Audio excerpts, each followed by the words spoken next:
Alors avec des moments très très très forts. Par exemple, j'arrive dans un village et puis une femme se met devant moi et commence à crier de toute façon. Alors je dis mais c'est pas possible, enfin, c'est pas possible. Hein, elle crie pourquoi, enfin.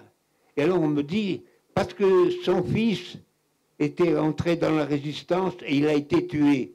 Et maintenant que vous passez là, elle pense que vous faites partie des troupes qui ont vu mourir son fils. Et c'est pour ça que... Et d'ailleurs, elle avait commencé avec Mao Tse-tung, et Mao Tse-tung en avait fait un poème.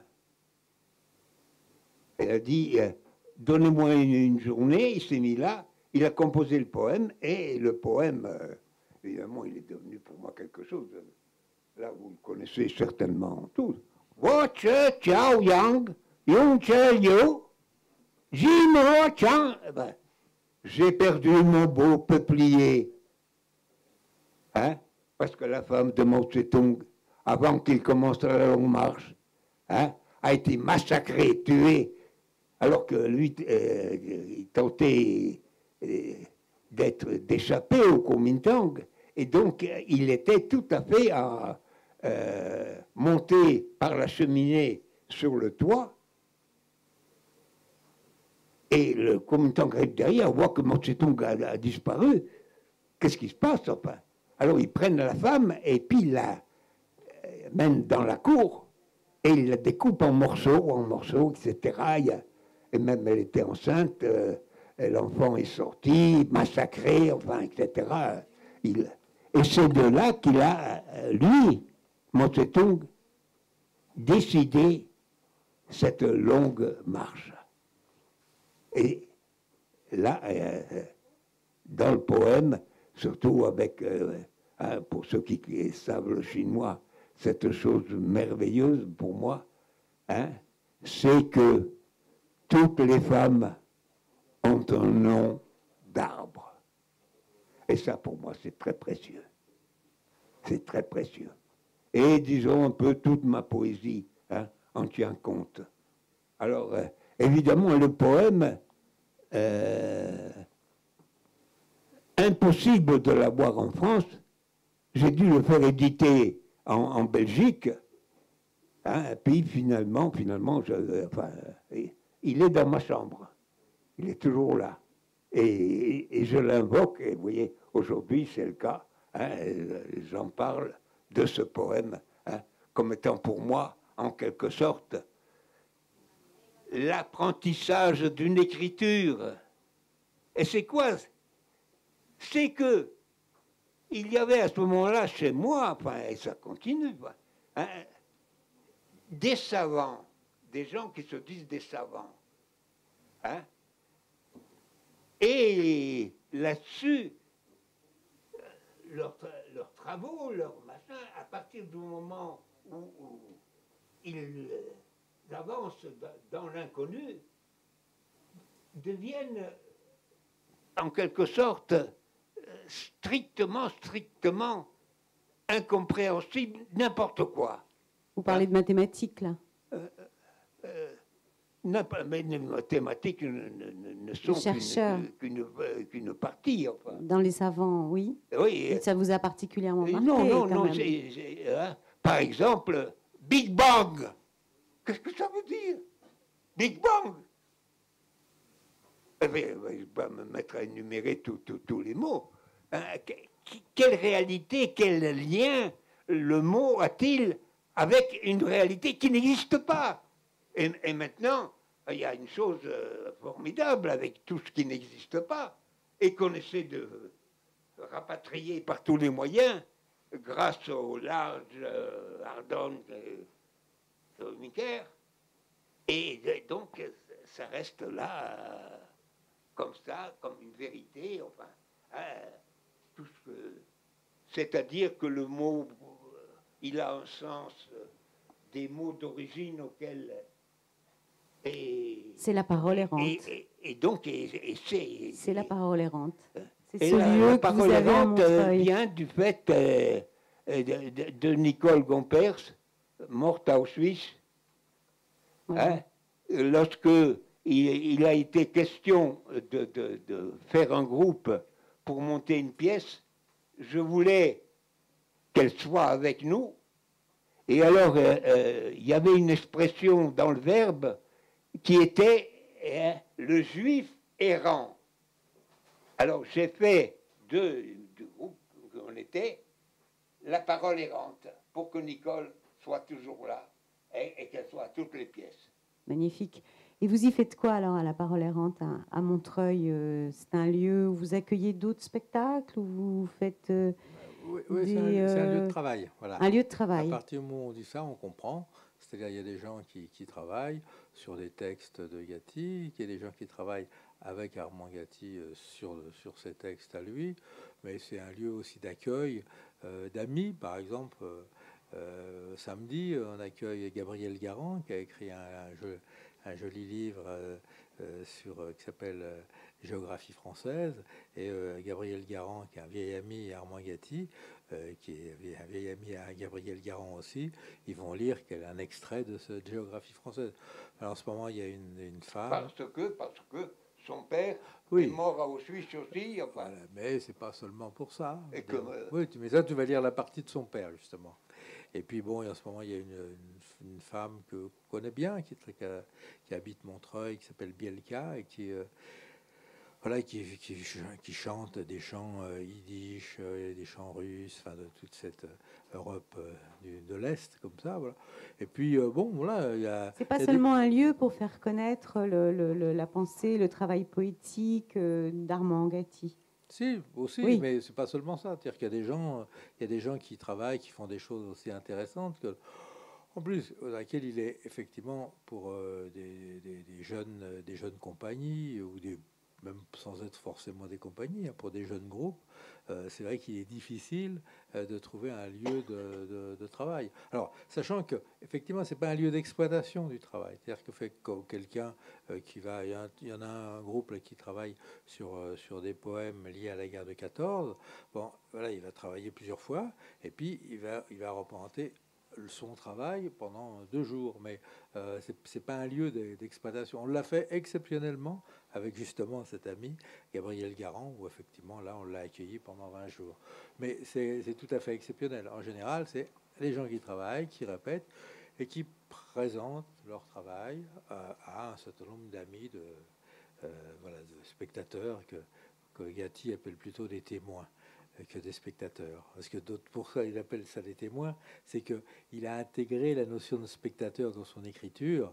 Et donc, effectivement, il y a, dans la pièce, il y a des acteurs, il y a des spectateurs, chacun est emporté par son verbe, mais physiquement par 2 grands éléments différents. Pour les acteurs, c'est le kung-fu, pour les spectateurs, c'est le tai chi. Voilà. Et grosso modo, l'idéal. Il a écrit un très joli texte il y a 30 ans, mais il ne s'en rappelle plus, mais ça, c'est pas grave. Je l'ai, le texte. Il a écrit un très joli texte il y a 30 ans pour présenter un autre lieu qu'on avait à Toulouse, qui s'appelait l'Archéoptérix. Et le texte se terminait par « Notre rêve, c'est que les 100 personnes, parce que c'était un petit espace, enfin, c'était une salle de 150 mètres carrés, on ne pouvait pas mettre plus de 100 personnes.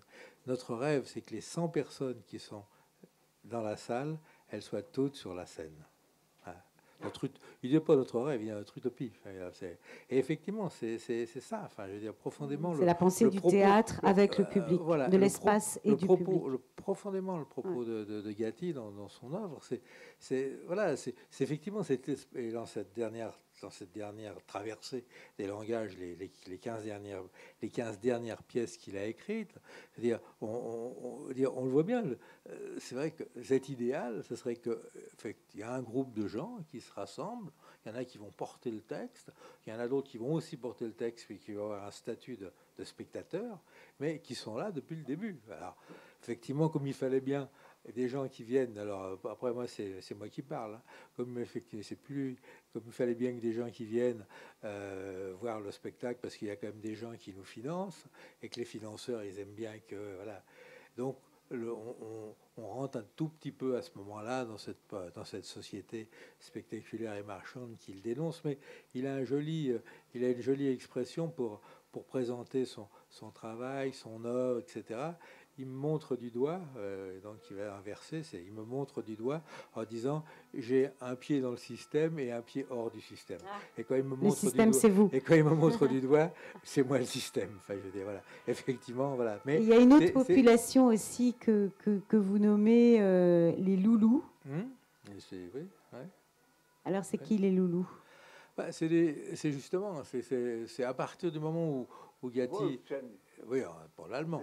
Mais à partir du moment où Gatti va quitter le monde du théâtre classique, bon, celui des années 60, c'est-à-dire les acteurs, les comédiens, avec comme Vietnam dont on parlait tout à l'heure, avec une dernière résurgence avec la Passion du général Franco en 76, il va effectivement travailler avec des groupes de gens qui sont... après, qu'on nommera de manière différente, que lui nommera définitivement les loulous. Les frères Dardenne sont des loulous, dire, voilà. Mais comme c'est l'ensemble de ces gens qui travaillent avec lui de manière, je n'utilise pas le mot bénévole parce que c'est plutôt de manière volontaire qui me paraît plus exact. Parce que quelquefois, dans les années 80-90, quand on a monté des stages comme ça, on arrivait à trouver... c'est beaucoup plus difficile maintenant, mais on arrivait à trouver des financements pour qu'ils reçoivent un salaire. Mais c'est vrai que c'était des financements de type sociaux. C'était des gens qui, effectivement, étaient en chômage longue durée, sortaient de prison, étaient liés à quelquefois à des institutions psychiatriques, etc. Alors, d'où le fait, effectivement... mais le problème c'est pas le problème de ça, mais c'est vrai que dans ces années-là, tout à l'heure on parlait des critiques. Il y a une petite anecdote sur Jacques Douté, mais je vous la dirai après pour ne pas perdre le fil. Mais dans ces années-là, franchement, il a plein de papiers. Hein. Pour quelqu'un qui fait un travail passionnant, il est vrai, mais qui joue une fois, deux fois, 3 fois, le maximum de fois que depuis 1980 que Gatti ait joué le même spectacle, j'entends, c'est au Festival d'Avignon, Ses empereurs aux ombrelles trouvées, qu'il a joué 10 fois. C'est le maximum de fois. Et donc pour quelqu'un qui joue, qui travaille beaucoup, mais dont les représentations il y a de nombreux papiers. Mais ces papiers posent un problème. Les papiers critiques, vous voulez dire. Les papiers critiques, oui, excusez-moi. Dans la presse. Et on en parle un petit peu dans les... Oui. Il pose un problème. C'est-à-dire que d'un seul coup, l'œuvre ne disparaît pas, mais n'est plus au centre. Ce qui est au centre, c'est ces garçons. D'ailleurs, ce qui est vrai, c'est formidable. C'est ces garçons et ces filles qui portent le texte, etc. Comme disait qui vivent un moment exceptionnel. C'est vrai qu'ils le vivent de manière exceptionnelle, mais comme disait un jour un juge qu'on fait un travail en 89 en prison, qui rentre et il dit, et à la sortie du travail, il y en a un qui va voir Gatti, il dit: vous savez, monsieur Gatti, quand je suis rentré dans l'établissement avec vous pour venir voir le travail que vous faites, j'étais moi le maître du langage. Je sors de cet établissement après les avoir écoutés, c'est eux les maîtres du langage. Magnifique salut au travail. Et c'est vrai, toujours alors à ce moment-là, il y a plein d'exemples passionnants à citer. Toujours dans cette prison, il y a un gamin qui s'appelait Momo, un journaliste à qui il pose la question: alors, qu'est-ce que vous avez appris de Gatti? Qu'est-ce que vous avez appris? Parce que c'est toujours ça. C'est un peu compliqué, Gatti, etc. Ces mômes dont certains ne sont pas vraiment... c'est pas des illettrés, pour ne pas reprendre le mot du ministre, là. Mais en tous les cas, n'ont pas une grande connaissance, ont quelquefois du mal à lire un certain nombre de choses, etc. Et pourtant, ils portent le texte.